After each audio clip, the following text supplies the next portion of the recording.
PALFINGER AG is a global technology and engineering leader in innovative lifting and handling solutions, serving a wide range of industries worldwide. We're pleased to welcome Felix Strohbichler, Chief Financial Officer of PALFINGER AG, who presents the full year 2025 financial results, highlighting operational performance, key financial metrics, and the strategic priorities shaping PALFINGER's continued growth. Felix, the stage is yours. Welcome to the presentation of the results of PALFINGER AG for the financial year 2025. My name is Felix Strohbichler, CFO of PALFINGER AG. What is the equity story of PALFINGER? What makes us stand out? PALFINGER is at the same time the industry leader as well as the technology leader in our industry. Secondly, PALFINGER is a highly resilient company. We have a very broad product portfolio. We are globally present with 30 factories, service sites all over the world. We have a very large diversity of customers, and we are consistently implementing local value creation. Third point, PALFINGER clearly is a growth company. We have a strong momentum in Europe ahead of us, and we focus on growth markets like North America, APAC, and Marine, and we also see a lot of potential in the service business. And last but not least, this growth leads to an earnings potential which is even increased by additional potential through digitization, standardization, and optimization of our footprint.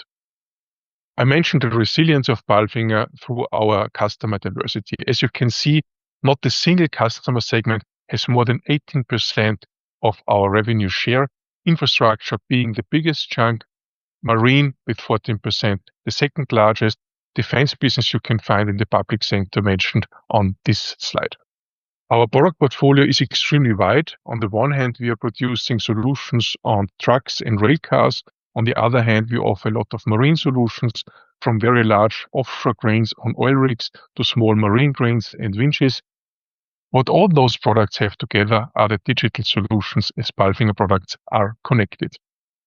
Coming to the developments in the individual markets in 2025, we had quite a diverse development. Even within EMEA, it was not a uniform development. Southern Europe has always been good over the last years. Northern Europe improved in 2025.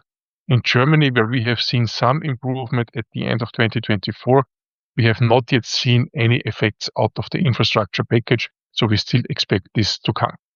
In North America, the tariffs, particularly Section 232, had a strong impact on demand and also led to reduced profitability, as not all the tariff costs could be passed on to our customers. In Latin America, we could record a record revenue despite the volatile environment in Argentina. APAC as well is not uniform. China has not shown any noticeable economic recovery since COVID, whereas India remains a key growth driver in APAC with very strong growth rates. Our marine business has shown an excellent performance in 2025, and we expect this to continue because we have a consistently good order intake. And last but not least, in Russia, we have seen a decline of the economy due to the sanctions and the war, which also led to a decline in revenue and earnings for PALFINGER. So what does this mean for our numbers? Our revenue declined slightly by less than 1% despite of the volatile environment. So the situation in North America and Russia could be almost compensated by good development in Latin America, APAC, Marine, and also in EMEA. If we go down, EBIT margin at 7.5%, 174.3 million. And what is the most important for our investors, the consolidated net result remained almost at the same level at 96.7 million, which allows us to propose a dividend to the annual meeting of 0.90, which is the second highest dividend in history, as it also was the case in 2024, which underlines the attractiveness of the PALFINGER share for our investors. On the right side, you can see the revenue distribution by region for the year 2025.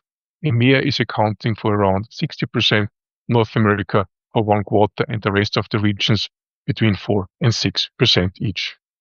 What was really outstanding in 2025 was the free cash flow generation. So we could report a free cash flow of 181.5 million, the best value ever in PALFINGER's history, also driven by further improvement in working capital and also a lower level of investments in the year 2025.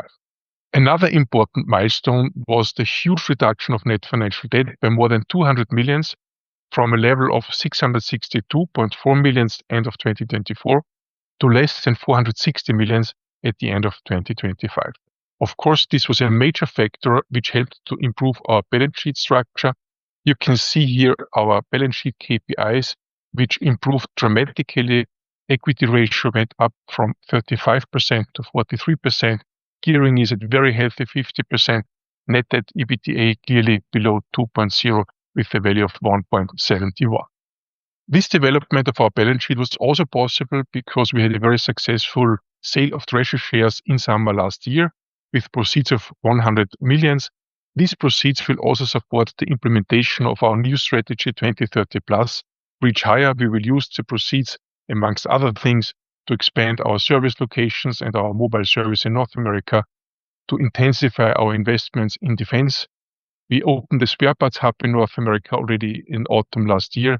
We will also expand service in EMEA, and we are going to start a new plant in India in the near future. The sale of treasury shares also helped to increase the free float to a level of nowadays 43.8%. And this was the basis which made it possible that PALFINGER again will be part of the ATX Index as of March 23, which will further increase the visibility of PALFINGER on the one hand and also increase the liquidity due to the fact that index funds will have to invest in the PALFINGER share. And altogether, this means also an easy access to international investors. On this slide, you can also see the share price development in 2025. So a 70% increase within 2025, and the positive development is continuing also so far in 2026. Coming to the outlook for the year 2026. So at the moment, we have an order backlog which extends beyond the first half of 2026. So we have a visibility until July, and we expect to be slightly above the prior year level in terms of revenue, but also in terms of EBIT. For the full year, PALFINGER remains confident. We have set ourselves ambitious financial targets for 2030 in our new strategy 2030 plus, Reach Higher. We strive for a revenue of more than 3 billion euros through organic growth only, 12% EBIT margin, and 15% ROCE, being still the number one for crane and lifting solutions in the industry. On top to our strategic initiatives and the recovery potential of key markets, we see a huge potential for PALFINGER out of the global investment programs of in total 2.8 trillion euros. On the one hand, we have the fiscal package in Germany ahead of us with an investment volume of 500 billion euros, which has not yet taken any effect so far.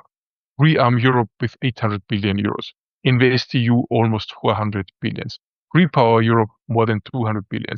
The US target project with 500 billion is already showing effect. And last but not least, reconstruction of Ukraine will require an investment of 500 billion euros, and all of those initiatives will create huge opportunities for PALFINGER. Thank you for your attention. Thank you, Felix, for the comprehensive overview of PALFINGER AG's full year 2025 performance and strategic progress. For investors who would like to explore the company further, visit Seat 11A to access additional presentations and updates, offering deeper insights into PALFINGER's business and long-term growth strategy.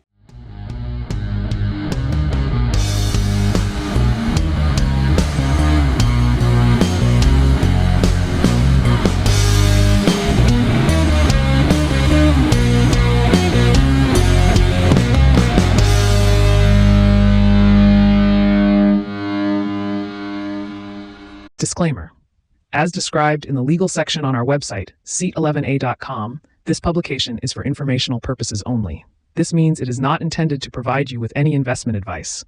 Any opinion or recommendation expressed by the companies is neither given nor supported by us and should not be considered investment advice from our side.